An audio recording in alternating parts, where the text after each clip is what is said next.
এই এদিকে উত্তর খাতায় তুলে নোট করো। এই নোট করো, ভালো করে নোট করো।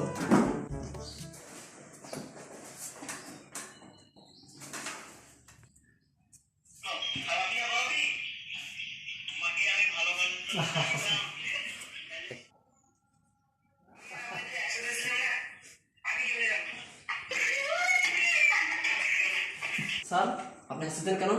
কি হয়েছে? আপনি কি দেখছেন মোবাইলে? আমি হাসতেছি তোমরা জানো? তোমাদের উনি স্যার কি চিনো? জি স্যার। এই দেখো ভিডিও বানাইছে স্টুডেন্টকে নিয়ে। মানুষ দিন দিন উন্নতির দিকে যায়, দিন দিন সে অবনতির দিকে চলছে।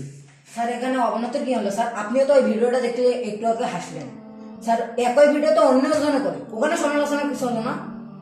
এখানে ওইটা কথা বলার কোনো ইয়ে আছে? আপনি একজন শিক্ষক, উনি একজন শিক্ষক। স্যার উনি স্টুডেন্টকে নিয়ে ভিডিও বানায়, কারণ স্টুডেন্ট যেন মোবাইলের প্রতি আসক্ত না হয়। স্টুডেন্ট ওখানে অল্প একটু বিনোদন পায়, মানুষেরাও ওখানে অল্প একটু বিনোদন পায়। এখানে খারাপ দিকে আসক্ত হওয়ার কি হয়েছে? কেউ যদি ভিডিওর মাধ্যমে কাউকে উৎসাহ দিতে চায়, তাহলে আপনি তাকে নিয়ে সমালোচনা করবেন কেন স্যার? আমি এটা আপনার কাছ থেকে আশা করি।